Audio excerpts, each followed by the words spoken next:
Peace, everyone.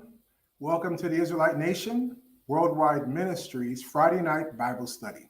My name is Elder Jeffrey from the St. Louis branch, and I'm so glad that you have joined us. We'll give it a couple minutes so that others can also jump on as well. In the meantime, let me just introduce who I have here with me. First and foremost, we have Minister Anthony, who is assisting me with leadership and duties here in the St. Louis area. What's up, Minister everyone. Anthony? All good. Hey, I'm happy to be here. It's Friday, right? Yeah. Everybody's happy when it's Friday. So great way to end the week, right? Oh yeah. All right. Hey, peace, Albert. How you doing? Peace, Veronica. Yes. Peace, Brenda. Willie Jackson. Linda Hall. All right, everybody. Yes. Peace. All right. Next, we got Shelby. What's up, Shelby? How you doing? A regular now on Friday nights in St. Louis. I'm loving it. I'm doing great. Peace, everybody. It's fun. We right back to another Friday. That's right. It goes around quick, doesn't it? It go fast. But I'm glad. And then also we got Dr. Blair all the way from the West Coast, West Side. Peace, everybody. Peace. Blair? Doing good? Yeah, doing all right. Doing okay. All right. Were you with us last time? I think, right? Yes, I was on last time. Yeah. Okay. All right. Making it a habit. All right. And then, last but not least, rounding up our top five, our starting five for tonight is Miss Felicia Singleton. What's up, Felicia? Peace, everyone. Peace. Glad to be here. Texas. Yes. That's right. And we definitely have to do a special shout out to Miss Felicia, because today is her birthday. Yeah. All right. Happy birthday, Felicia. I want to press a button and have the special effects on the screen. What a birthday gift. Absolutely. So, backstory, during Passover, she pigeonholed me in a corner and was like, Elder Jeffrey, I see that you have a lot of new people coming on Friday nights. I want to do Friday. How come I can't get on? I'm like, not a problem. We can get on Friday night. Not a problem. And then look how it turned out. Now, on your birthday, you have your inaugural lessons for Friday night. So congratulations to you for stepping up and asking to participate without being asked. And thanks to God Israel, give you another year of life as well. So peace. I see a child there. I see a happy birthday, mommy. Riley Powell. That's my daughter. Nice. Welcome, Riley. Should be very proud of your mom. Oh, yeah. Okay. All right. Good. Your cousin. I see the whole family out. Okay. All right. The whole family. All right. Not a joke. Good. I told a few people I was going to be on. Nice. No, I'll tell everybody. Tell them all. Spread the word. All right. Okay, everybody. So Friday night Bible study, as usual, please spread the word, share this link. You can subscribe. We want to be thank you. Like, share, comment, subscribe. Add your comments, add your questions. All these emojis, the thumbs up, the fires. We want to have this be a dialogue between the panel and yourself. So don't be shy. We're here to help all of us learn as we're on this journey. So, Minister Anthony, what's our topic for today? Oh, so as you guys know, right, we did the awesome series about the King of Israel, and I learned so much more, right? And now we have the pleasure to get into kind of the foundation of, if we can say, right, of the hierarchy, which is the judges of Israel. So this is a very special topic. We kind of, when we were discussing it, we kind of how should we go? What should we do? What should we kind of bring out? And even going through these scriptures as we were prepping for this, it was some things that we kind of didn't see before. And the way things kind of played out, it was like, wow, this is pretty interesting. So the judges of Israel is the topic, and we are very excited to bring it to you. Judges of Israel. So the topic is the Judges of Israel, Volume 1. Oh, yeah, part 1. I can't forget that. Part 1. So you know what that means. We try to be a little better as we get along, thinking we can squeeze everything into one lesson. we want to take our time, make sure we, truly examine a lot of the different themes, not just the historical events, but also the themes that go along with them, things that we can learn, not just looking backwards to say what did they do, but also, how does that help us, inform us on what we should be doing, in our era. You know what I mean? So we want to learn from their good steps and from their mistakes as well, right? So, Dr. Blair, what do you think? What are your thoughts on the Book of Judges and us studying it? I love the Book of Judges in particular because I think it's one of the it has a few stories in there where you really see the true nature of like how our nation had a really rough period of years of trying to figure it out and trying to get things to work post Moses. And I think to see the growth from that point to some of the stories that we love is sort of fascinating to see how over time it sort of is the same story over and over and over, but there is some still growth and a way that we as a people have managed to kind of make the hierarchy and make the sort of system of that nation of Israel work into action. Yeah, for sure. There are a lot of complexities there, and formulating this. One of my first lessons I ever did in Israel spoke about. So in Israel, that era of history, going from from Joseph all the way even till Joshua, is we were a family. We went into Egypt, eventually became enslaved, and then grew to a nation coming out of it. From that point forward, we've been trying to figure out how do we become a family. And it's so the rules of road when you're a family to a nation are like totally different, right? And managing, a household or extended family of a couple dozen compared to a nation of millions of people, that's a lot to manage. So that's kind of what we're seeing in the Book of Judges, that first structure in trying to manage, all these, new people, all these personalities. It's trying to figure it out. Yeah. Trying to figure it out. Exactly. Yeah, for sure. How about Shelby, Felicia? Prior to Israel, did you have any exposure to the Book of Judges?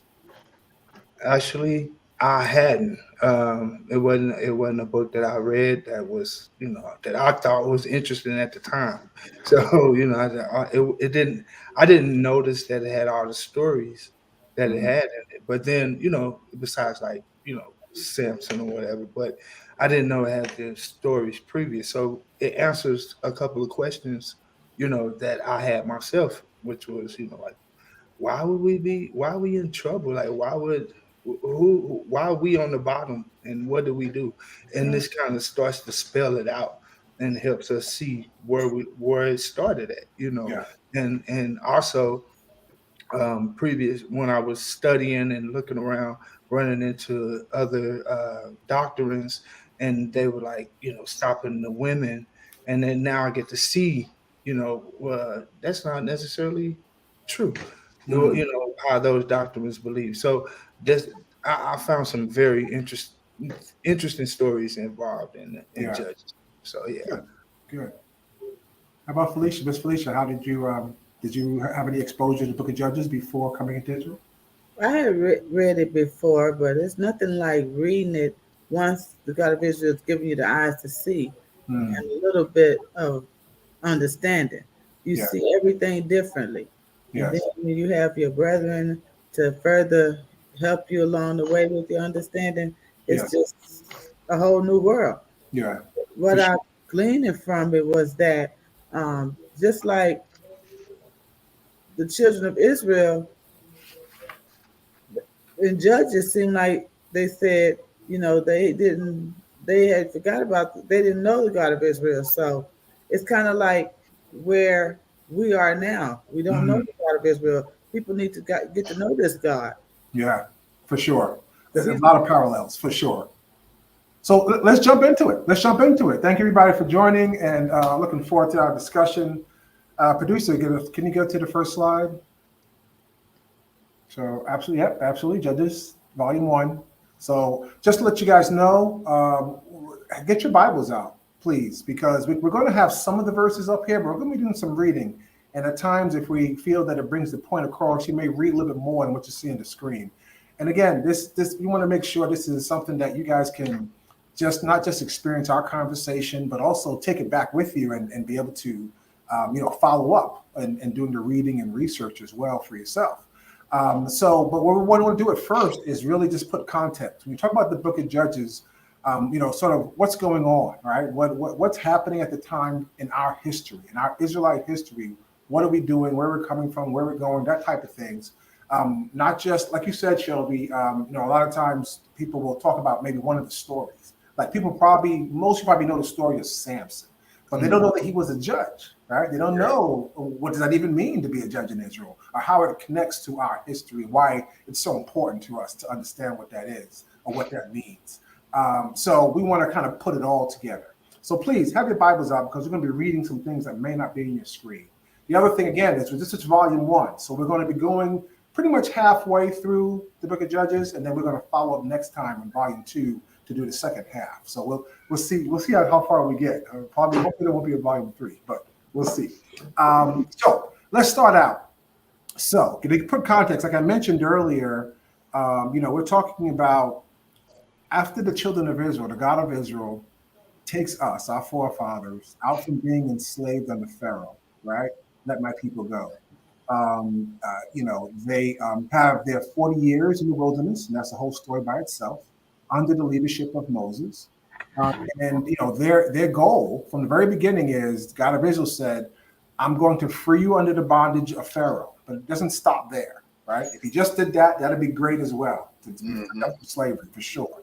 But he said, no, I'm going to take you back to the land of Canaan, which I promised to your forefathers, to Abraham, to Isaac, and to Jacob. I'm going to put you back in that land, and I'm going to give you my culture. I'm going to give you my wisdom.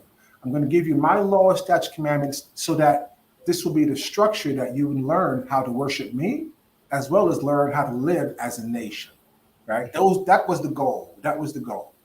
So a part of that goal, again, there's all those pieces we can talk about individually, but a part of that goal was, okay, I'm going to take you back to the land of Canaan, but there's a lot more people in the land of Canaan right now. So there has to be a conquest that has to take place. And in the land of Canaan, as we know, the book of Joshua, we start out with, what's the big battle that takes place? Battle of Jericho. Battle of Jericho. You guys all know that story, right? Battle of Jericho.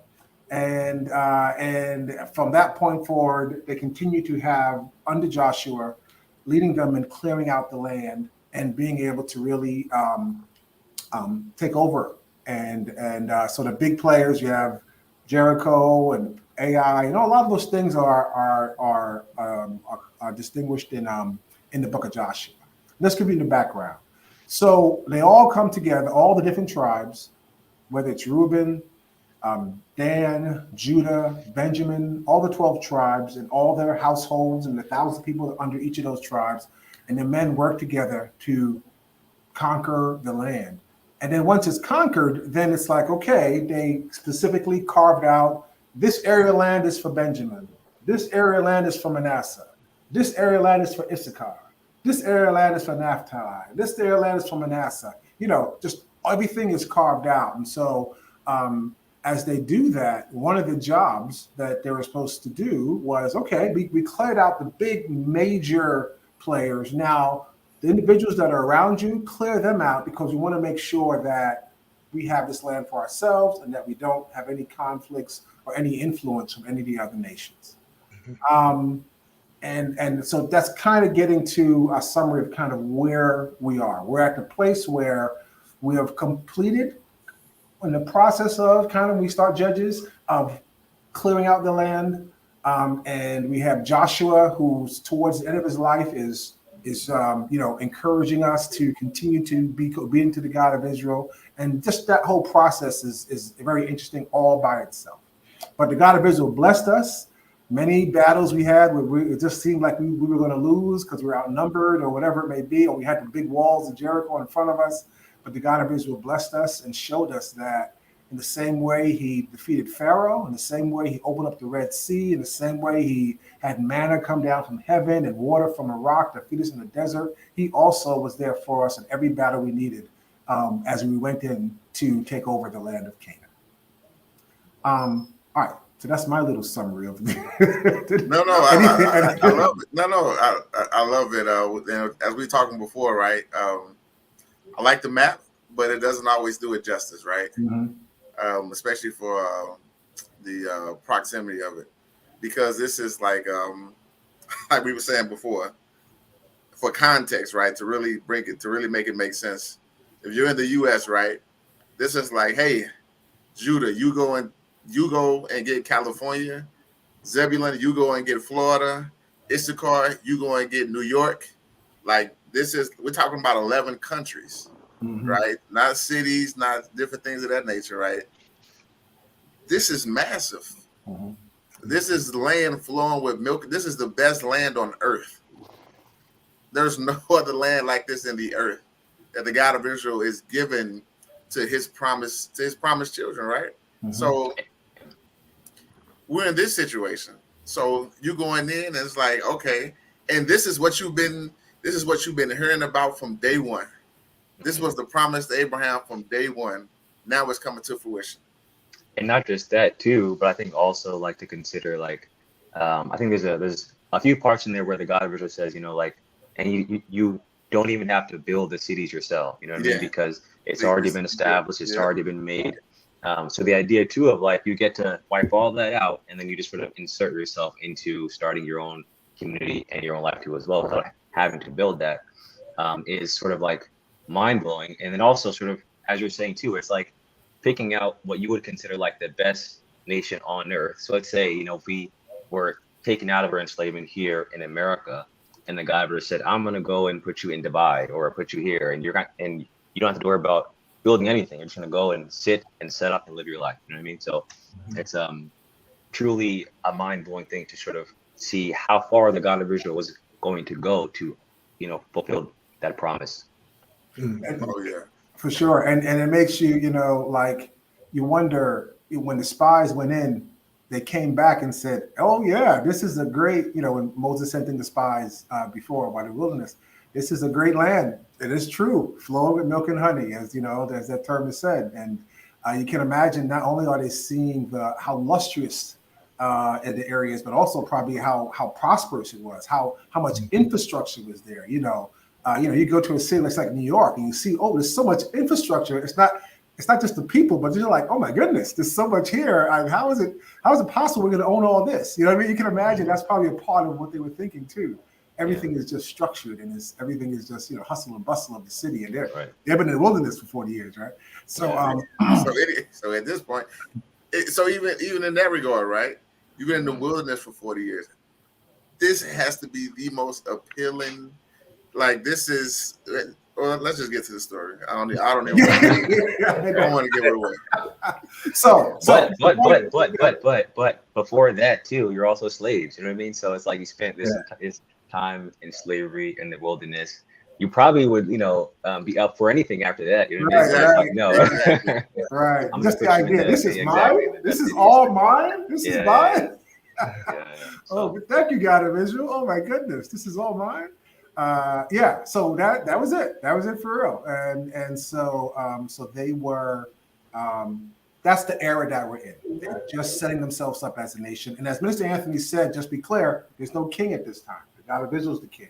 And everyone is, I guess in our modern terms, kind of what we would use, sort of like city states. Every tribe is sort of their own sovereignty. So you have your elders and, Levite is spread out throughout all the tribes. So you have your priests, you have, just everything self-contained right there. So if there's a problem, you have an apparatus that you guys can, do your thing and your own thing. If there's a big issue, then I can gather, hey, I can go and get in contact with all the leaders in the other tribes. We can come together and then do what we have to do, but then we go back. So, we have the laws, statutes, commandments, we have the structure in place and the instructions, we have everybody in their particular roles. So, now it's just enjoy the land of milk and honey. That's kind of the goal right there.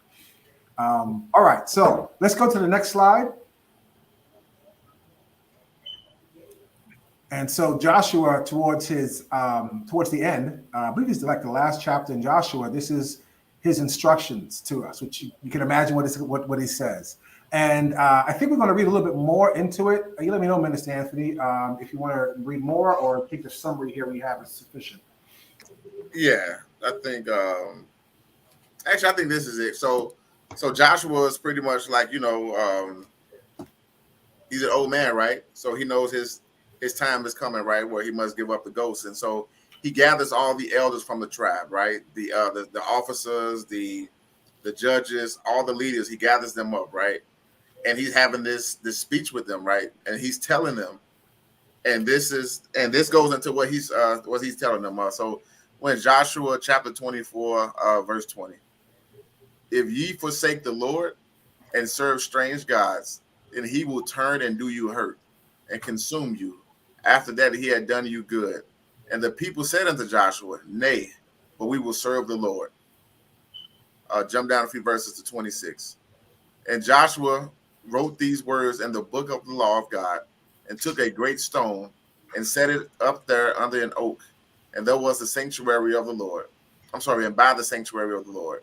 And Joshua said unto all the people, Behold, this stone shall be a witness unto us, for it hath heard all the words of the Lord which he spake unto us. It shall be therefore a witness unto you, lest ye deny your God. Mm-hmm. So this is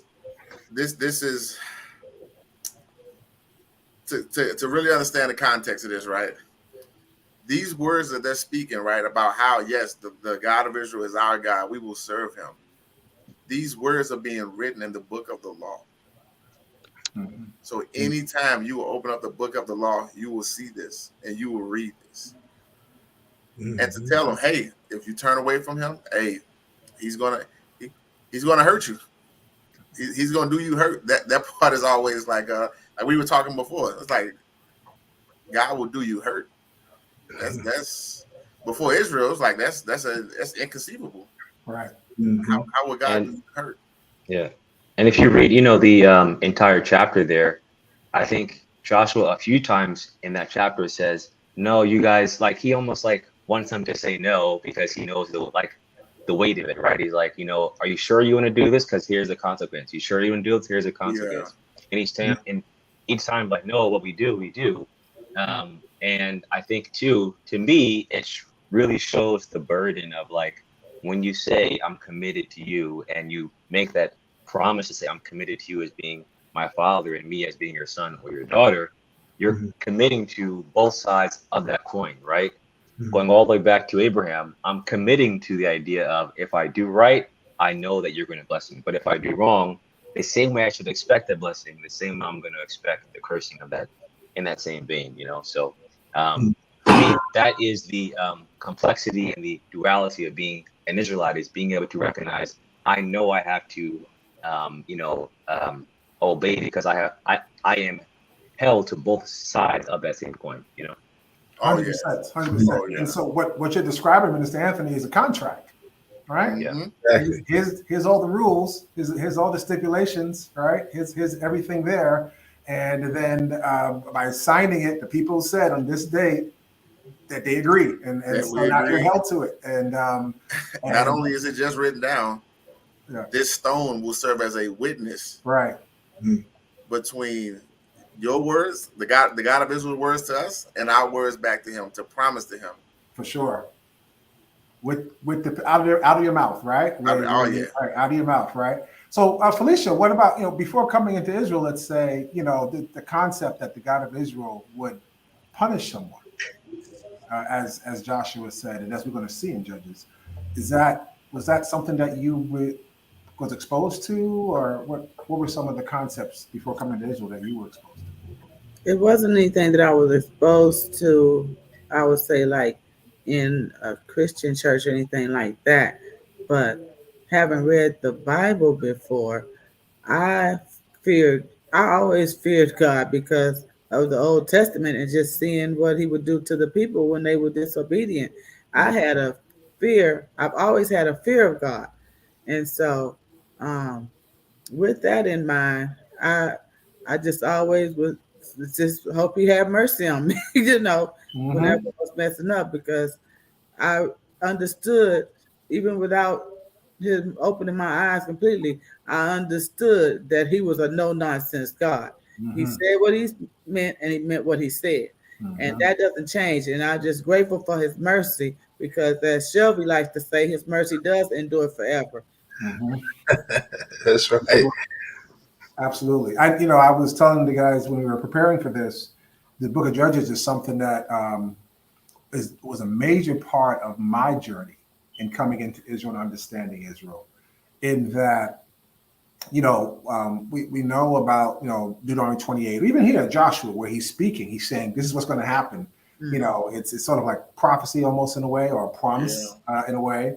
But in the Book of Judges, we actually see it happen, and that idea that if you're obedient and follow the Lord's statutes, commandments, which are for our good, this is what I'm giving you. It's my wisdom as the God of Israel to live in peace and harmony with me as your God, as well as each other and the world and the planet and all that. And if you deviate from that, you will be punished. So before coming to Israel, sort of a lot of times under that mindset, oh, everything good comes from God and everything bad comes from the devil, right? Yeah. But God wouldn't willfully do something bad to you. It's just that you made bad choices, and the consequence of that happened to be bad. Right. Coming to Israel, then I'm reading it for myself through the eyes, not filtered through dogma. You see that no, God of Israel is very plain and clear. I won't just let things happen to you. I will make things happen to you to punish you, Exactly. in order to teach you, to correct you. And so that was a very eye-opening thing going through the Book of Judges and actually seeing that manifest itself. Mhm. So, And I'm sorry, not to cut you off. I just wanted to go to Dr. Jeffrey Blair's comment about how it shows the almost like commitment on both sides, and I think that's important because that explains all of our it starts to unravel the question that people always ask: why are we in trouble? Why are we at the bottom of things? And we look to blame it. Oh, the devil did this, and it's always looking to blame, but we never really look at ourselves. And here it is, an example of promises we were making. Us as a family, we were making promises and here it is, a good promise. And I didn't know that before I came to Israel and was reading in Judges and Joshua. But I think that's very interesting to start to see even some of the commitments we were making. And we go into the New Testament where it was other commitments, things that they were just committing and saying. So I enjoy just reading about this Judges. amen. Oh yeah, I think it's and think about the commitment, right? Literally they're saying, "Hey, I will serve the God of Israel." That's the commitment, right? It's not the God of Israel isn't requiring them to go and do things that are just abnormal or things that what I'm saying that are just too hard, right? Put away the same thing Joshua said. Put away your strange gods. You're making a vow this day that you're going to serve the God of Abraham, the God of Isaac, and the God of Jacob. Right. For sure. And that's the commitment. That's the promise. And again, right? It's as we get into the story. And I'm smiling because I'm like, okay, what we just said, right? Okay, he just had us destroy some of the biggest nations in the area. Go move into the land, part the waters, because again, we parted the Red Sea, also parted the Jordan, so we could walk through in dry land, and just have us totally subdue the land and everything like that. And so at that state, to ask the question, like, oh yeah, I'm with this guy. Look what he just did for us. He just gave us everything. This is beautiful. How could we not? So exactly. But we'll see. We'll see as we go forward. So they made the right choice. Let's go to the next slide. So part of the instructions. How about Felicia? You want to read that slide for us? We're starting in Judges chapter 1. Verses 1-4. Now after the death of Joshua, it came to pass that the children of Israel asked the Lord, saying, who shall go up for us against the Canaanites first to fight against them? And the Lord said, Judah shall go up. Behold, I have delivered the land into his hand. And Judah said unto Simeon, his brother, come up with me into my lot, that we may fight against the Canaanites, and I likewise will go with thee into thy lot. So Simeon went with him, and Judah went up, and the Lord delivered the Canaanites and the Perizzites into their hand, and they slew of them in Bezek 10,000 men. I love this. I love this so much. This is this is the people again, right? We're coming to our God and saying, "Hey, who should go fight for us?" Right? Joshua is now going. Moses, right? So the having that leader presence, right, is no longer there. Of course, we have leaders, right, within our respective tribes, but having that overall leaders is no longer there. But when the response is Judah shall go up, like true brethren, Judah says, "Hey, wait a minute, Simeon, come up with me, and I will go and fight with you." Yeah. Like as a parent, right? You know how you would get extremely proud, right, to see your children go and say, "Yeah, you know what? I said he would go up and they deliver." I'm sure if Judah would have went up by themselves, the same results. It would have been the exact same results. Right. But to see that unity come together with brethren fighting like that, like man.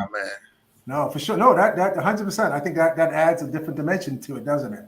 And that oneness, of a people that any parent wants to see, like you said, with their children, and the God of Israel for sure, wanted to see that. They didn't have to do that, but wanted to come together and work together to support one another. And that reminds me, going back when they first came in to subdue the land. When you go, if you ever go back and look at the map, you'll see Reuben's land is on the other side of the Jordan. And that's because when they were coming through the wilderness, they were like, hey, this is great land. We'd like to take this.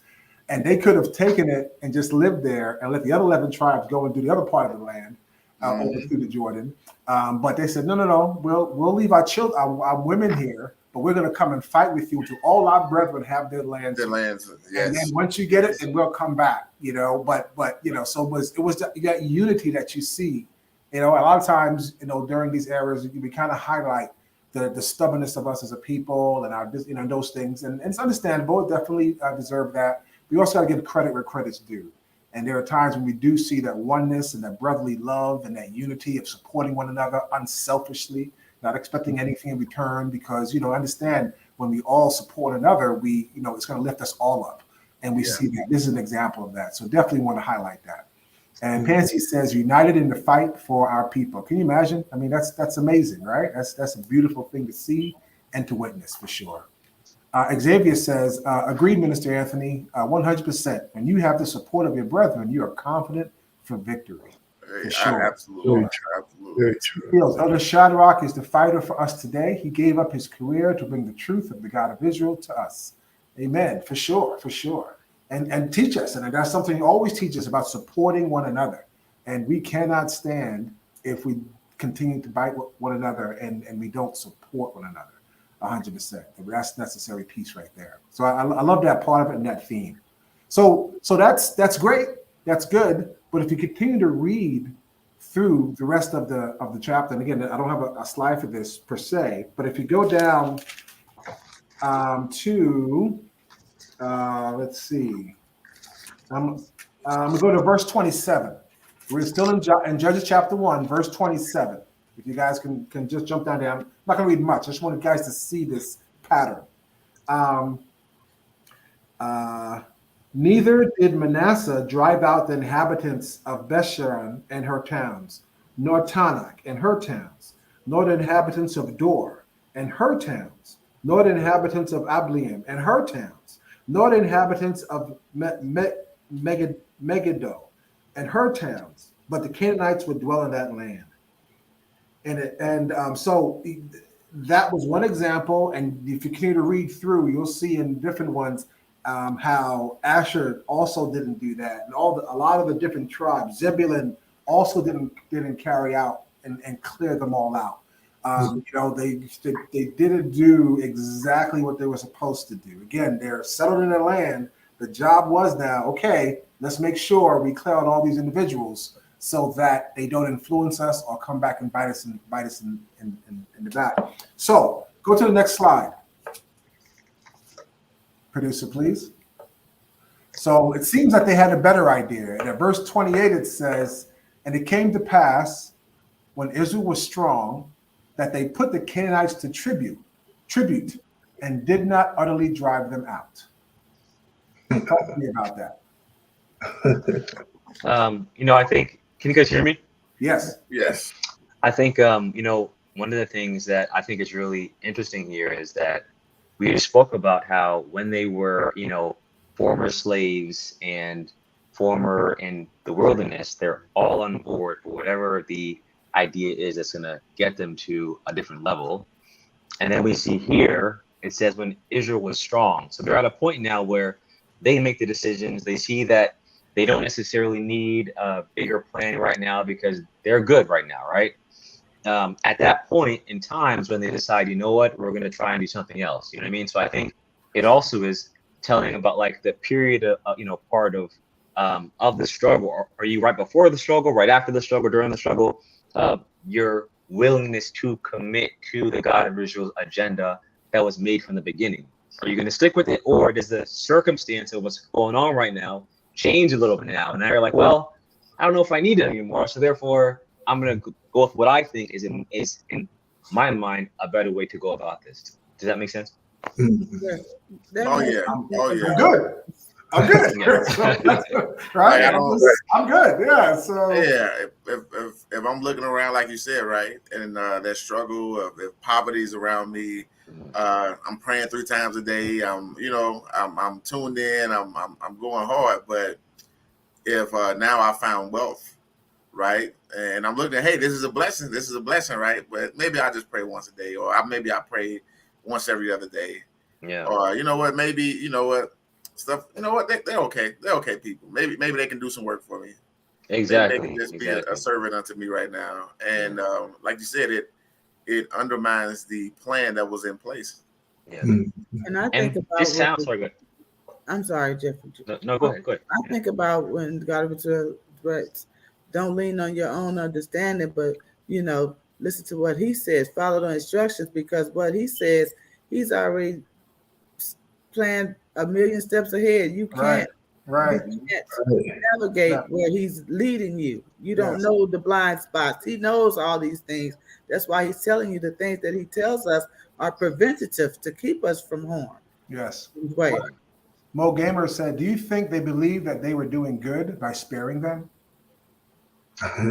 Yeah. I think so. I think that, when you are, I think putting on almost like the human element of this too as well, is that, when you're trying to set up, as we said, a new nation in the spot now that we said we were going to have all this time, and we're thinking of ways, how am I going to govern? How am I going to set all this up? And you're not thinking as much anymore from a spiritual standpoint of, oh my God, it's going to help me to solve this. Right. Now you're thinking more practically, like, oh, like, can I afford this? Can I do that? Can I do that? So I think there is an element that is like logically and physically, it actually kind of makes sense, right? Like, okay, we have people now that can help us to fund things, right? Right. But I think, again, putting that all aside, as Israelites, we know what is at the forefront should always be, again, your commitment to the God of Israel's plan. So yeah, for sure. And I totally. And again, hard to wag our finger, and definitely, obedience is the number one thing. But you can imagine that conversation. I don't think it's too far-fetched. Now, no one is saying go worship Baal or let's turn our back on the God of Israel or let's not do Sabbath or anything like that. And a lot, like you said, a strategic, logical thing, which happens most of the time. Even when Babylon destroyed Jerusalem, they didn't destroy everybody. They took the best and the brightest to come and serve them. Because why should we? This person is a brilliant engineer. He built this. Oh, but let's just keep not an equal. He's going to be, our captive, and we're in charge. Obviously, it's our culture. He has to be circumcised or whatever you're going to do to him. You know what I'm saying? Like, you can imagine that conversation taking place. You know what I mean? Yeah, it makes more sense to keep them and let them work for us than to just kill them off. Exactly. What's the threat? We're in charge. What's the threat? Yeah, what are they going to do, right? Because I don't believe this generation went astray. This generation is like, I know what we're doing, right? That's right. they wasn't going to influence that generation, like you said, that went through the Jordan, that brought down the walls of Jericho, right? No. It was a generation that hadn't experienced that. Yeah. That comes up. That's the part where it's like we were speaking when we were prepping, right? Those influences, if as adults, right, you can see something bad and be like, okay, you can tolerate it and be like, okay, I know better. I don't know how to do that. But when it comes to your children, and you kind of grow up with that and you grow up around that, that's where the seed kind of gets planted now. And that's where that fight is, that fight of trying to make it work now, right? And we deal with that even today in the world, right? Whereas once being a part of the world and now being in the Israelite nation, I can kind of see both sides. I know what's going on, right? Hard to explain that to my daughter, right? Or hard to explain it to a child who doesn't have both sides of it. Very true. Right. Imagine, that's very, very true. If you are born with the knowledge of who you are, compared to you, Minister Anthony, who had to come into that knowledge, do you hold it with the same sort of like sacredness, right? Or sort of, do you commit to yourself in the same way, in the same fashion? And I think, again, you can make the argument, sort of like I was saying, that if these people had lived forever, maybe they would have actually kind of been okay, right? Because maybe they saw enough that they didn't even have to think about what was going to, happen later on. But that's sort of like, as you're mentioning, if you didn't see that, you didn't have to go through that struggle, maybe your experience with it is totally different. And now the commitment is not as heavy to you, So. No, absolutely. I think, and that's one reason why we're taking our time with this, and the Book of Judges speaks to that. When we talk about our nation, it's not just about us living today, but it's us being a part of a family of the generations who lived before and those who have yet to come. And we have a responsibility to not just do the things that are going to be good for us today, but even consider a part of the Lord's Chapter Commandments is investing on what is to come, our children and our children's children. And that's a part of our instructions, right? Is that's a part of our culture, is that we want to make sure that we teach our children and show our children, the value and the history and the culture and these things, because it will preserve them through a future that we can't even imagine. At this time, if they had any clue of what was to come, I'm sure no one would like, okay, they got to go. If they had any idea. But they had no idea that they were setting the stage for calamity, all the way through. Let's go to the next. I'm sorry, we missed some comments. I want to make sure we don't do that. Xavier Brown, it is a comprehensive plan. It encompasses the time of war as well as peacetime. Stick to the plan and follow the instruction. This is the God of Israel's construct. Amen. And I think that's something for us to keep reminding ourselves. Colin says, the Brotherhood of Israel is what makes Israelite Nationwide Ministries set apart from all others. Only we teach about Israelites, the true family of God, of the God of Israel from the Bible, for sure. And that's our goal, is to teach about it, but also what can we glean from it and get an understanding so that we can apply it to us today, right? We don't want to have every generation having to figure it out. We want to be able to give them some instruction and some wisdom and some guidance so that they'll be able to build and not continually, just spin our wheels. So let's go to the next slide. So let's go to Judges chapter 2. Don't forget, this is what happened where many of the families, a lot of the tribes, did not clear out all of the Canaanites that were around them. And we were strong. It's not because we were weak, because we were strong. We were the big, we used to say the big man on campus. But we thought maybe a better idea could be to use them as slaves and as captives. But this is what the angel of the Lord came and said. Who wants to read that slide? I'll read it. Okay. All right. Judges chapter 2, verse 1. And an angel of the Lord came up from Gilgal to Bachim and said, I made you to go up out of Egypt and have brought you unto the land which I swear unto your fathers. And I said, I will never break my covenant with you.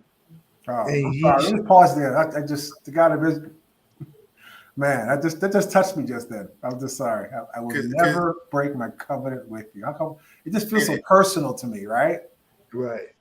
I feel the emotion in this. Oh statement. yeah, I was the same thing, Jeffrey. The exact same thing. Think of the emotion that the angel is speaking with.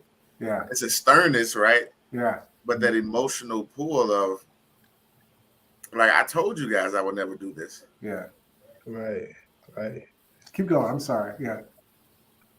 And ye shall make no league with the inhabitants of this land. Ye shall throw down their altars, but ye have not obeyed my voice.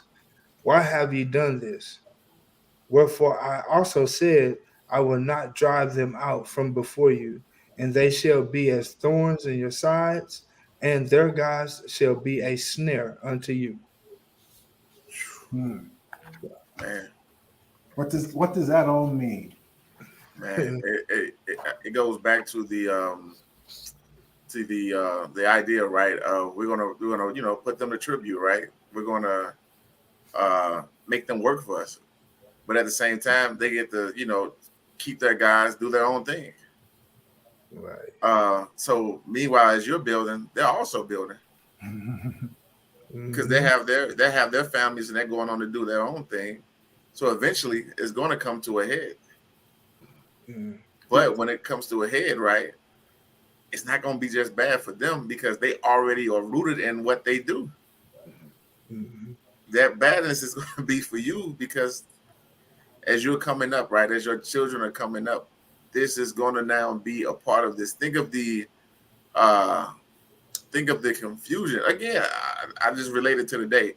Think of the confusion today that our children go through. To be a part of this world, to understand who they are and try to be a part of this world as they go to school, as they go, wherever they may go, and try to, just like Dr. Jeffrey Blair was saying, and try to gain some level of understanding and say, well, it can't be that bad. Because, as your parents say you don't do stuff, you like, oh, that's just them. Here they go again. They're just saying that. They don't want me having any fun. But you ultimately know in the long run what this is going to lead to. But for them, it's like, well, it may not be as bad. And Judges chapter 2 is that example of the again, that emotional outpour of, you guys did. I have to stick to my word. And now they're going to be a thorn in your side. Right. It And just I think, I'm sorry. no, I was just gonna say, I think one of the emotional parts that you were saying, Elder Jeffrey, too, is I think we are so used to reading the scriptures that we also don't realize, or to put it into context, we're still at the beginning. You know what I mean? Like, he's gonna say that same phrase over and over and over and over and over again. And I think that's sort of like, to me, the heartbreaking part about this is, we just started and you already hurt my feelings. You know what I mean? It's like, you've already hurt me, and I know that it's going to keep going and going and going. But also the component in that same verse that says, because you did all this, I'm not going to drive them out now. So it's like the strength that you would have had to put you over that, that hurdle, that's not there anymore. Me as your secret weapon, I'm not there anymore to be able to do that for you. Now you're going to be stuck with this, so Yeah. really heartbreaking. Go ahead. I was going to read the comment. Mo Gamer, Elder Jeffrey, your statement that they were thinking maybe they would take slaves. Do you think that they were still holding on to some of the Egyptian culture? That's That's certainly possible. Yeah. Yeah, it's interesting, right? Different generation, but definitely probably again, right? You hear the tales. I mean, look at us today. Mm-hmm. We hear the tales. We see the dramatizations in movies, and it's funny. It's very funny because the culture of my grandparents would be like, you guys don't understand. You guys don't understand that history, right? And it's funny to see it kind of repeating itself as we're reading Judges. Sure. Of that same process going on. Over and over. So real quick, I'm sorry, Felicia, you were going to say something, weren't you? Yes. What I think about in today's, putting in today's context, like they're going to be a snare to you, not as far as race and nation like that, different nations and races and us mixing with them today, but the thing that's the problem with the mixing is that you're not going to be able to serve your God. You're going to start serving other gods. And that's where the problem is. And the God of Israel's whole thing is for us to serve him and be a holy people. And in order to be in his presence, because he's holy, we have to be holy. So we can't be just with the riffraff. We have to a certain standard we have to maintain. And they were focusing on the physical things and not on the maintenance of their spiritual relationship with the God of Israel, and things start falling apart. Yeah, for sure. Yeah. For sure. Yeah. Talk to me a little. What does the word, when it says they, the other people, the other nations, the other gods, the other cultures, will be a thorn and a snare unto you? What does that mean? I think it means like the way we, even like now we can't, like Felicia said, we can't worship our God the way we want to. Like they're in a way with their beliefs, with their, like here it is, they're worshiping on Sunday, or things like that. Like it's in the way of what we do. Like we can't take off work for our holidays. Some of us, it's in the way. It became just a snare. What is a snare? A snare, like What a did I- stumbling block, I would think. No. Snatching you off your In feet. the comments, everybody, what is a snare? Somebody in the comments, some of the people who are joining, and hopefully you guys are enjoying this conversation. What is a snare? I know it takes a while sometimes to see the comments. In the meantime, can you bring up that slide again? What is a snare? Bring up the slide again, producer. I know the picture is kind of small. I don't know if you guys can make that out. No, it's like the first. I remember the. Mo Garner said a snare is a trap. Yeah. Something like a pitfall. A pitfall, Mo Garner said. It's Pain says a hindrance, kind of, but not. That's not the big. The point is that a trap. Yeah. What is you say? Felicia says at least in the first. Oh, I didn't get that. At least in the first Egypt, the children of Israel were in Goshen. There was a separation. Today, yeah, we're in the midst of everything. Yeah, but it's there. So just because I know we got to move forward. I'm sorry, Mr. Anthony, you going to say something? No, I was just going to say it's something that's appealing, right? It attracts you. Yes. And at the same time, when it grabs you, it will not let you go. And you had no idea. Yeah. You had no idea. You are like, I mean, that's supposed to be a trap. I read this piece of meat, and you know, the traps in the woods, and the animal will come, and as soon as they grab it, they get caught in the trap, and they had no idea. So it's not just that it's an impediment. It's an impediment. It's like, they say the hardest punch is the one you don't see coming. Yes. And it's the thing where you're thinking, this is a good thing. This is going to be a great thing for us, right? So you're not willfully trying to go down a bad path, but you're using your best intellect, and the motivations, I guess. You think, oh yeah, this is a good piece of meat. It'd be for me and my family. I should go get it. Why should I just leave this here in the woods by itself? And so you just go and get it and have no idea that you are just taking steps towards your death and your end. Whoever's saying like, it's best when you're young, stay at home, because when you go out in that world gonna turn you every which way but a loose. And it don't always come, as it is. Right? It never comes as it is, right? It always comes probably with a smile and somehow, Yes. You have no idea what's going to happen. So anyway, my point is that, I think the words that are being used are very deliberate, and I think they're very accurate. In that, as we're moving along, making the decisions, we had no idea what's going to happen. You mentioned this earlier, Felicia, where you mentioned like the God of Israel. He's not giving us instructions for today. He's giving us instructions for like generations. This is going to be your investment for today, tomorrow, and beyond. And because we don't understand today, I don't understand why that would make a big deal today. The God of Israel was giving instructions. He sees further than us, so we need to rely on him. Okay, let's keep going. So, in Judges chapter 2, and I'm going to go down a little bit, and I don't have a slide for that, so I'm going to go to make sure I'm in the right one. Yep. Okay. So I'm going to go to Judges chapter 2. I'm going to go to verse. I was just there. 10. Judges chapter 2, verse 10. I'm just read that. Judges chapter 2, verse 10. And also, that generation were gathered unto their fathers, and this is the generation of Joshua and the elders after they died. And there arose another generation after them, which knew not the Lord, nor yet the works which he had done for Israel. And the children of Israel did evil in the sight of the Lord and served Balaam. And they forsook the Lord God of their fathers, which brought them out of the land of Egypt, and followed other gods, the gods of the people that were round about them, and bowed themselves unto them, and provoked the God to anger.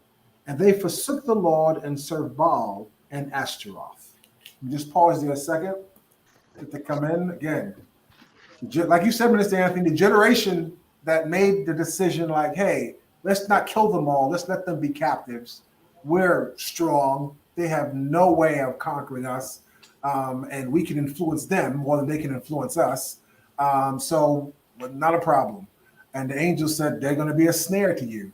And sure enough, not today, not tomorrow, not a year from now, not 10 years from now, but after that generation dies off, the next generation that comes up, lo and behold, they don't know the God of Israel.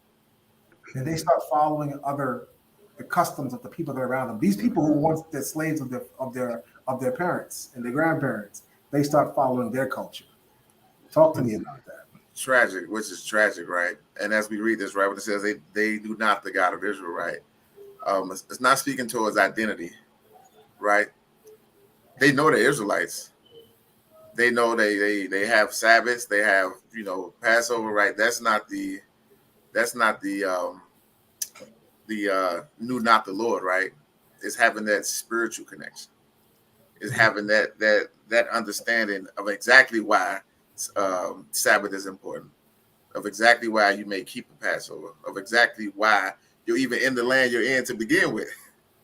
Mm-hmm. And here it is, just like you said, this generation now is making a league, which is, like you said, going back to the words that are used, right? Do not make league with them. And now here comes a generation that's making a league with them, so much so that they're influencing them now to keep their culture. Yeah. To come in, hey, come serve my God. It's okay. It's okay. It'll be all right. Not knowing exactly what they're getting into.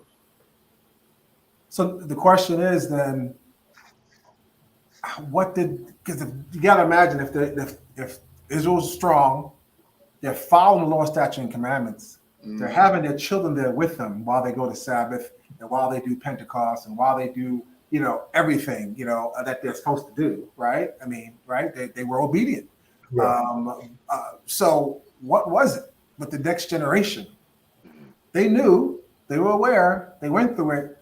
It's almost like, what more could that generation have done to help the next generation be strong enough to not fall for the snare?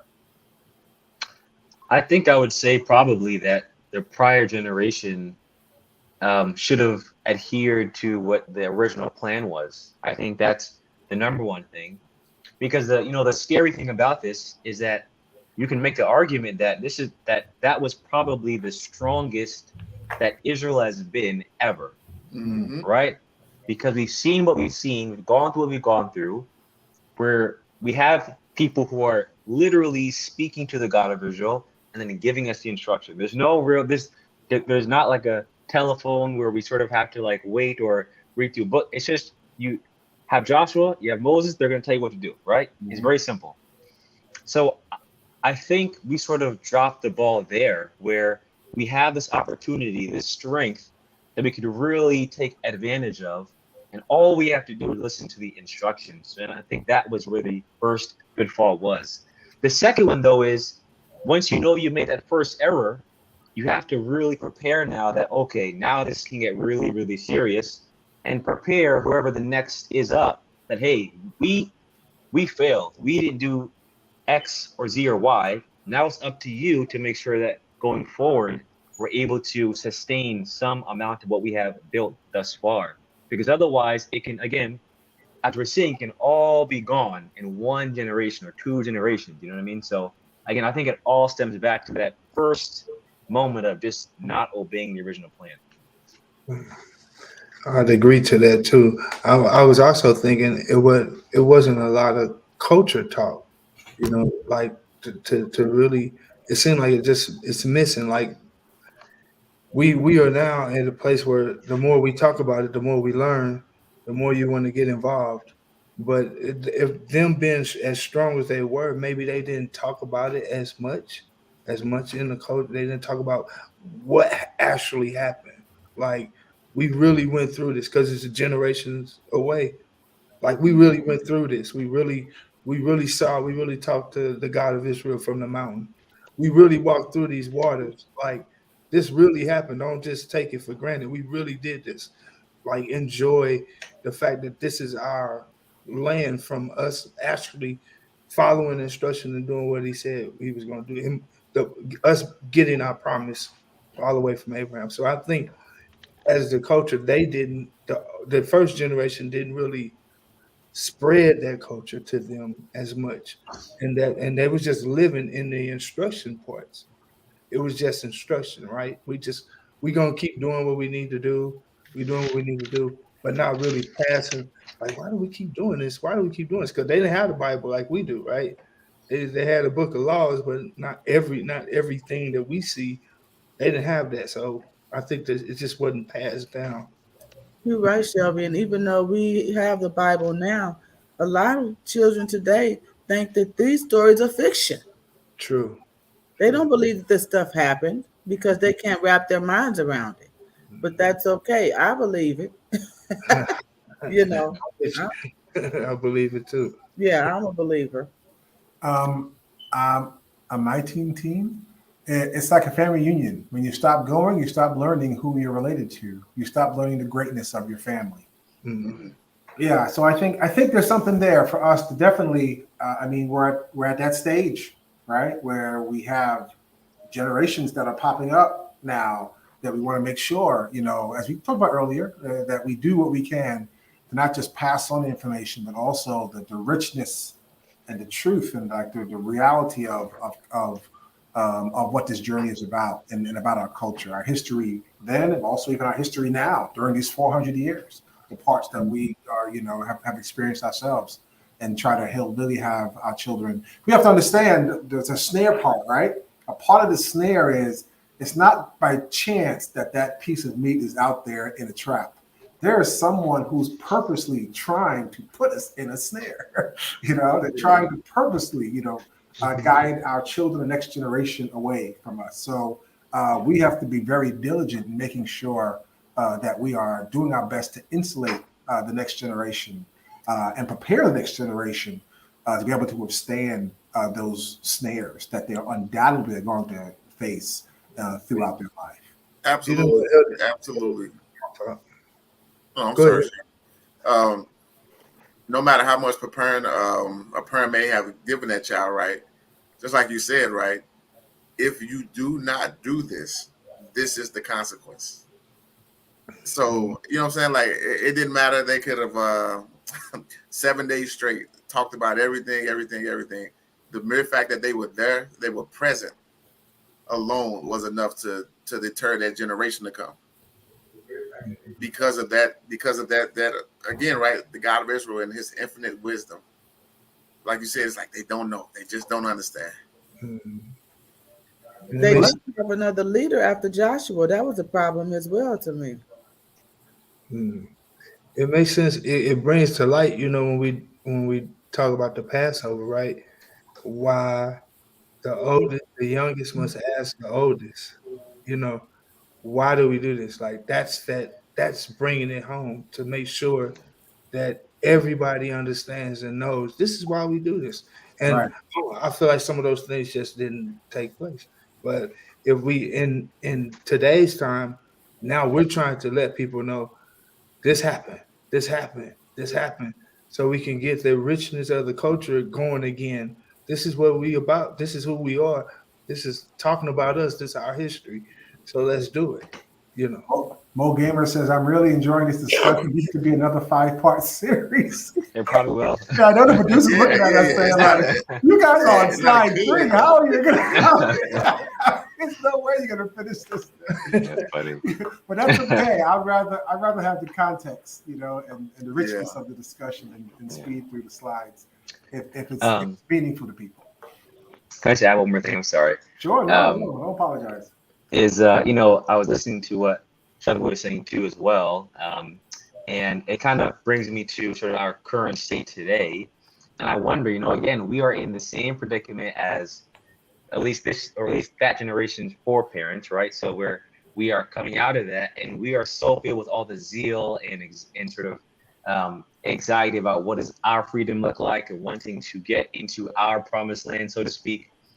And again, it just really puts into perspective for us too as well the importance of, again, how are we going to set this up? Not only to follow the instruction to the T, but also, we're not going to be here forever. And again, if we were, you could make the argument maybe we'd be good. But there's that saying about like hard times building hard men, and hard men build soft times, and soft times build soft men, whatever. But but the idea that again, like we are making a commitment based upon our needs right now. Once we get through the hump, we have to make sure that commitment is still there. So I think it's very interesting, and I see a lot of correlation to us today for sure. For sure. That's one reason why I think studying Judges it really resonates with me, because I think it does match kind of where we are in a lot of different ways. Let's keep going. We do have a few more slides. You want to at least get through a few more before the date's over. Cycle of disobedience. And this is what we see coming out in Judges 2. Because of snare being set up by the one generation of not clearing out the land and having the influences of the different nations, we see that the next generation coming after that ends up not being firmly rooted in the culture, and therefore can be easily influenced to compromise and make decisions to take them in different directions. And then they end up worshiping other gods, and the God of Israel end up being upset with them. I'm going to read a little bit in Judges chapter 2, and I'm going to go down verse 14. And the anger of the Lord was hot against Israel. Hot against Israel. And he delivered them into the hands of spoilers that spoiled them. And he sold them into the hands of their enemies round about, so that they could no longer stand before their enemies. Whatsoever they went out, the hand of the Lord was against them for evil, as the Lord had said, and as the Lord had sworn unto them, and they were greatly distressed. Nevertheless, the Lord raised up judges, which delivered them out of the hand of those that spoiled them. And yet they would not hearken unto their judges, but they went a-whoring after other gods, and bowed themselves unto them. They turned quickly out of the way which their fathers walked in, obeying the commandments of the Lord, but they did not so. And when the Lord raised up judges, then the Lord was with the judge, and delivered them out of the hand of their enemies all the days of the judge. For it repented the Lord because of their groaning, by reason of them that oppressed them and vexed them. And it came to pass, when the judge was dead, that they returned and corrupted themselves more than their fathers, and following other gods to serve them, to bow down unto them. They ceased not from their own doings, nor from their stubborn ways.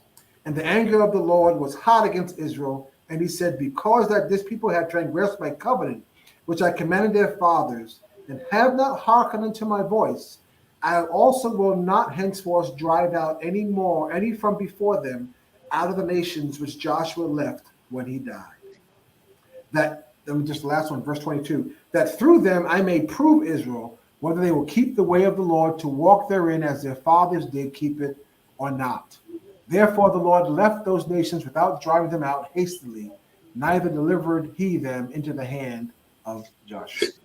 So that's a mouthful, but go back to the graphic that we had, producer, and it kind of gives a visual representation, and we can kind of see, first there's peace in the land, then Israel does evil in the eyes of the Lord. God punishes Israel. Israel is enslaved. Israel cries out to the Lord. He raises up a judge. They're delivered, and then there's peace in the land, and then the cycle continues on, over and over and over again.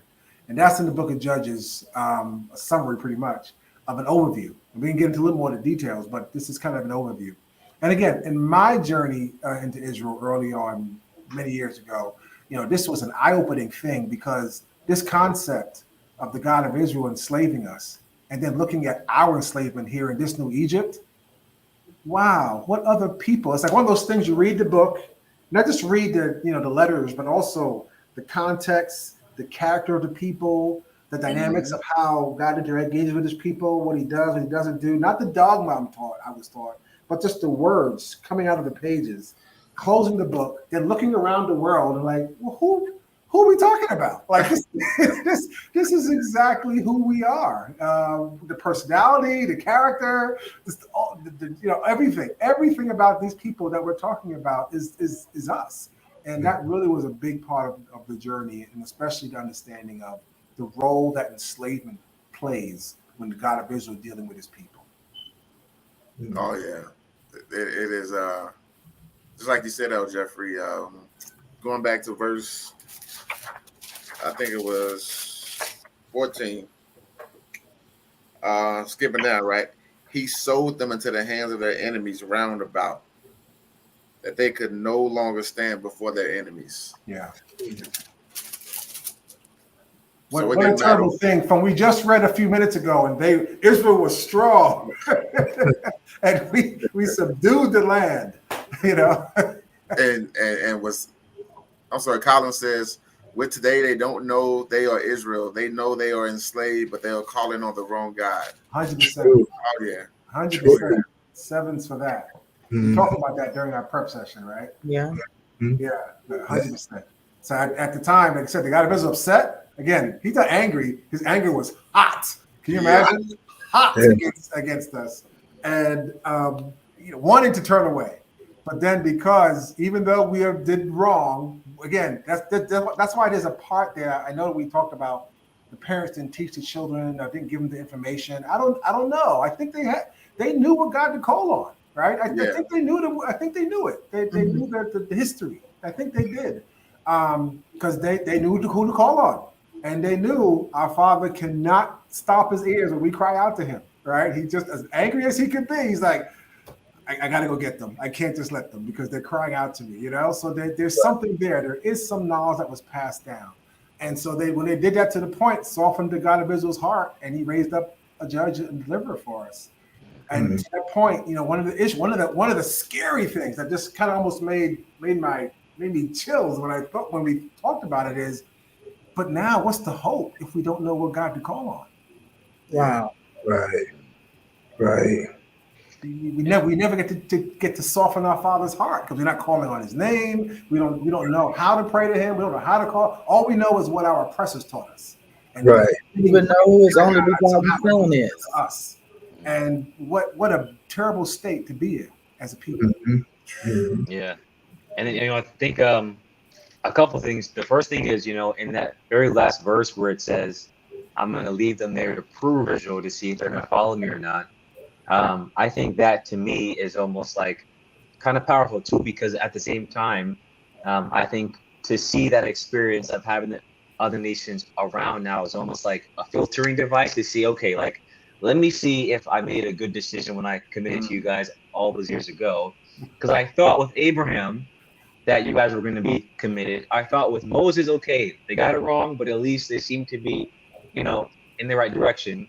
But now, is this a waste of my time, or is it going to work or not? You know what I mean? So, but the other thing is, kind of what you were saying, Ella Jeffrey too, is, I think that when it comes to nowadays and not really knowing who to call upon, it's almost like the God of Israel saying, that's my weakness and I can't take it anymore. So I need you guys to like stop. You know what I mean? Like, yeah, you know what I mean?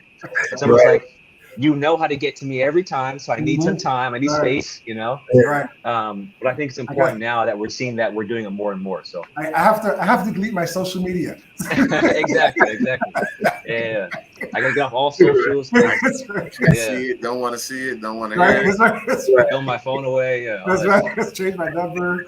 Yeah. I know me. I'm gonna go. Exactly. But thank goodness His mercy endureth forever, right? Give us another chance, please. After these 400, let's make this the last time he ever has to change his number. That was good. Okay, let's keep going. So let's go to the next slide, please. So the question is, and again, just for the first time, we know the name of the book is called Book of Judges, but the whole concept of okay, we're in trouble, we're enslaved. I need a warrior. I need someone that's going to come and swoop in and save us. I need us, why a judge, right? Why a judge, right? I rose up judges. And so that got us going down the path of like, well, going back to our law in the very beginning, when God of Israel established us as a nation and gave Moses the instructions, when you go and subdue the land, this is how you live. You have to make sure that you have certain things, and that this is a part of our law and why it's so important that to us. And Deuteronomy 16 speaks, judges and officers shall thou make thee in all thy gates, which the Lord thy God giveth thee, throughout thy tribes, and they shall judge the people with just judgment. Thou shalt not wrest judgment. Thou shalt not respect persons, not to take a gift, for a gift doth blind the eyes of the wise and pervert the words of the righteous. Why do we need a judge? You know what's so funny about this though is thinking about even the context of today again, there's in the news a judge that was taking gifts from some billionaire. And it just kind of reminds me of like again, Clarence Thomas, thank you. Yeah. Okay, yes, just just sort of the wisdom of our Father and saying, hey, you guys are gonna make mistakes, you guys are gonna have these issues that go on. You need people that are gonna be able to perform what I want you, or perform the judgments that come from me and put them onto you and to guide you guys in the right way. So that's always been a part of our culture from that point and kind of going forward, Yep. And because of time, I'm not going to read it. Also look at Deuteronomy chapter 17, which also elaborates. And this is before any of this happens. This is a part of our law, right? And the role of the judge is so important. And at every generation, we have to have judges. Along with that comes the priests and the elders, because, we're talking about a nation, millions of people. There's going to be discussions and different ways of thinking and different, you step on my foot or something, some conflicts are going to happen. No, nobody's being bad and evil per se, hopefully. Yeah. But it's just, there's going to be, and there needs to be a path for us to resolve conflict, right? And it isn't escalation. You don't go to the judge first of all. You try to, it talks about first you try to work it out amongst yourselves, then you bring in a brethren to try to resolve it. And you may bring in one or two brethren to try to resolve it. If not, then you can escalate up to the judge. But the point is, once the judge hears all the information, once he goes through that and deliberates on it and makes a ruling, then that becomes the law. And the ruling of the judge is as important as the law. It's as important as Sabbath. It's as important as Passover.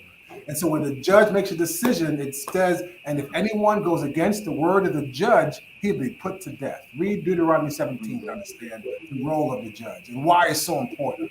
And so the idea, the concept is that the judge is there not just to mightily be able to help us come out of our affliction or our oppression or our enslavement, but also to instruct us how we got there in the first place. How do we make sure you guys don't go back into it? See, you think the problem is the Philistines or the Moabites who have you enslaved. That's not the problem. The problem is you. The problem is that you have been disobedient to your God. And until you return to him, you will not have the strength to stand against anybody. And the judge needs to be there to judge that matter and to clarify it to us and to teach us and to make us understand the error of our ways. That's why we have a judge to take us out of enslavement. And that's why Israelite Nation Worldwide Ministries, with Elder Shadrach, King Council, and the priests, and everything that we do here, this whole Friday night is for us to be a light to our people, to say, this is why we're oppressed. This is why we were brought here in enslavement and been here for 400 years. Even after the chattel slavery, all the Jim Crow and all the codes, and even now, all the things that are happening to us, it's because we turned the back on our God and our Father. It's nothing new. It's that same cycle that we see happening over and over again. But we pray that the things that we're doing now, hopefully awakening us, that we can come out of this phase and move into the other phase, worshiping our God, so we can return to this and elevate us to the place that we're supposed to be. Amen. Great cycle. So that's why I judge. That's why I judge. All right. We have time, I think, to get at least into one judge. Yeah. Quickly. We get to one judge. All right. Yeah. So, by the way, the images here, I type them into AI in the description of the character of the person, and then this is what pops up. So I just think it's kind of interesting. Okay. So who wants to do this one? I'll take it. Okay. All right. We're going to It's Judges 3. the Rose Judges 3, Othniel. Can we go to the next slide? Or you want me to just do an overview? I guess we got 10 minutes. Yeah, go next slide. It's fine because I think it starts it out. Yes. And the children of the Israel dwelt among the Canaanites, the Hittites, the Amorites, and Perizzites, and Hivites, and Jebusites, and took their daughters to be their wives, and gave their daughters to their sons, and served their gods. And the children of Israel did evil in the sight of the Lord, and forgot the Lord their God, and served Baalim and the groves. Therefore the anger of the Lord was hot against Israel, and he sold them unto the hand of Cush-Rathathim, king of Mesopotamia, and the children of Israel served Cush-Rathathim 8 years. Yeah. So interesting again, this whole idea the God of Israel sold us into, right? So that number one, right? The idea, like you said, the idea of another nation coming in to enslave us, that has never happened, right? Without the blessings of the God of Israel. And it's a scary thought. That is just a scary thought, right? But again, we know his anger was hot against us. Right. Let's go to the next slide.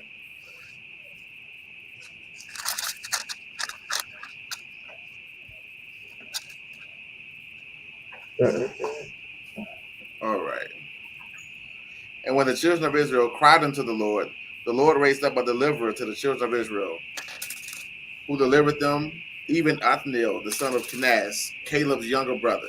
And the Spirit of the Lord came upon him, and he judged Israel, and went out to war. And the Lord delivered Cushan-Rishathaim, king of Mesopotamia, into his hands, and the king prevailed against Cushan-Rishathaim, and the land had rest 40 years, and Othniel, the son of Kenaz, died. So as far as recorded, this is the first judge in Israel, and it doesn't give a lot of details about the whole thing, but I think it's just we saw in chapter 2 how it just talks about the cycle. This is what the children of Israel did, and now it's carving out some of the details. And so this is one of the first things. Again, we're following other gods, we become enslaved, and then he raises up this judge, and who comes to judge us, teach us, clarify, and then also take us out of that enslavement. And of course, because the God of Israel is with him, we're successful and we're able to get out of that situation. And the part that I love from that, number one, it talks about, it kind of speaks to generational because he's connected to Caleb. If you go back to chapter 1 in Judges, you'll see he's actually married to Caleb's daughter. And so you see that sort of, it's in the family, going back to like my first question about your understanding of judges before coming into Israel. Before that, I would always hear these stories. I hear the story of Samson. I hear the story of this, but I never really knew it was one family. I didn't know all the way through it was just one family, and there's a connection here. So to me, it just kind of reminds me of that. And then the other part, we talked about this. Just imagine. So again, we were disobedient many times, and that's what's highlighted here because we want to learn from that. But there's a period of 40 years of peace. Peace. What do you think that was like to be able to live? What is your day-to-day like? I mean, you're in Israel, you're in your land. Some things went bad, whatever. But we're in peace now. It goes when I think about it, right? The instruction, they followed the instruction. To have peace for 40 years means that everybody has followed the instruction. Mm-hmm. Number two, I look at it in the sense of it goes back to the original promise. The land is prosperous. Everybody is stable. A sense of joy in there. I just imagine a sense of joy of walking around, helping your neighbor, going into your brethren's land to help, and having that camaraderie that's just that was just unheard of. And for that time period, right? I'm with you, right? We've been such in a desolate state here in this modern era that it's hard to conceive one day of peace, mm-hmm. let alone 40 years. Mm-hmm. Mm-hmm. That's oh man. What do you guys think, Felicia, Jeff, Dr. Blair? What do you guys think about what when it says there's 40 years of peace? Like How do you visualize that? I think It's hard, sorry, right? go ahead. It is. Yeah, it is. Sorry, go ahead, Felicia. I would just want to be in that time period. I would want to experience it because Lord knows I have no knowledge of what it feels like. So that would be a blessing. Well, that's our goal, and it's not Right. like if, it's when, right? We're not investing on something that we think is optional. We know that this is God of Israel's family, and we know we have flaws and we make mistakes along the way, and we ask for the God of Israel's mercy, but we sincerely are seeking to rebuild us and to have not just 40 years, but hopefully perpetual peace because we're following and returning to our God. That's the whole reason why. That's why we take time out on a Friday night. We're not going out to whatever, to take time to be with you, to talk amongst ourselves, encourage ourselves and each other, and teach and spread the light that, there is hope for us as a people. And it's not some, something in the sky. It's just like here, now, if we invest in it, there is hope for us. And that's what I see when I read this story, right? And understand the judges. It's definitely looking, oh man, why did they do that? Why did they make those decisions? But it also helps me try to really look crystal clear about, where we're going and what we're trying to do, what we're trying to accomplish here at Israelite Nation Worldwide Ministries. Oh yeah, amen. Yeah, another component, I think of in that piece, right, is good health. Yeah. Right. I know it's a lot of times we think about the I guess the violence aspect sometimes, and we think about peace, and it's not been a time of war, but having good health, right? Good mental health, good physical health, just overall, like you're just at peace completely. Like that has to be a state of like blissful tranquility. Like that is like you said, that is the ultimate goal. For sure, and it's also at those points, then just think about it's just, I don't think anybody's just sleeping around and just relaxes. I think it's vision. It's a time for us to start thinking and planning, right? It's like look at the blessings that you can do and to build, and it's a time of prosperity, right? As well, right? It goes hand in hand. Can you? I was just thinking. Can you imagine like how Passover was just? How we just had Passover, like sure. the bliss, that all the energy and the and I've been to a feast or two that's been. So can you imagine just having that over and over, all For like sure. at peace and having fun? Oh my goodness! For sure. Yeah. And following your crafts and your dreams and all the things that you have, you want to accomplish and things like that, and they don't have those obstacles in your way, blessings and no snares around. Corrine says we must take an active part in doing what the God of Israel expects from us, 100%, and investing in working together so that we can accomplish that. And there's so many themes kind of pulling from tonight. We got like a few minutes left. Pansy, it's only a pity that our people love drama. They could not appreciate the peace that the God of Israel allowed them to have at time. They had to have drama. That's funny. That's funny. Because earlier this week, right, Jeffrey sent me the video of Harry Belafonte talking about that, right? And we was just going kind of talking about that, right? Yeah. What's manufactured versus what's the reality? Yeah. And how the two coincide. For sure. So so the comment from Pans, that's very interesting. For sure. For sure. For sure. I did want to say just a last thought on the God of Israel raising up a judge, right? One of the key aspect, right, that the God of Israel, his spirit was with the judge. Yes. So the judge, so he's not going at it alone. This is not just choosing somebody, leaving it up to chance. Right. Right. You talk about crying out, and God of Israel's like, hey, I'm going to do this, and we're going to do this the absolute right way. I'm going to be with you as you go and you judge Israel to make sure everything is done 100% in order. Yes, 100%. All right, so I think we're winding down. I think that's about it. We got like less than a minute left. I'd like to thank everybody for joining us. It went by fast. We have a lot more material, so it's probably maybe more than one more volume. But hopefully, I think we laid a foundation so we can move on and talk about some of the actual events that take place in the Book of Judges. But thank you, everybody, for joining us. Israelite Nationwide Ministries, Dr. Blair, Shelby, Felicia, Minister Anthony. Thank you again, as always. Until next time, peace. Peace. Peace. Peace.